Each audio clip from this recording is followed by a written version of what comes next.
నువ్వు దేవుని చిత్తము ఎరిగి ఉండి సిద్ధపడకుండా ఉంటే, దేవుని చిత్తము జరిగించకపోతే అనేకమైన దెబ్బలు.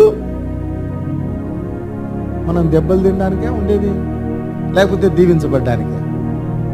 దెబ్బలు కావాలన్నా దీవెనలు కావాలన్నా? దీవెనలు కావాలంటే ఏం కావాలా? దేవుని యొక్క చిత్తము జరిగించాలి. దేవుని చిత్తము జరిగిస్తే ఏంటయ్యా లాభం అంటే నిరంతరం నిలుస్తాం.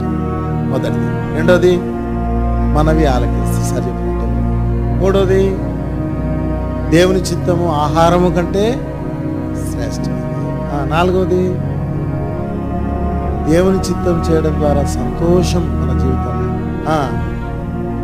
ఆరోది, పరలోకంలో ఎంట్రీ దొరుకుతుంది. ఏడోది,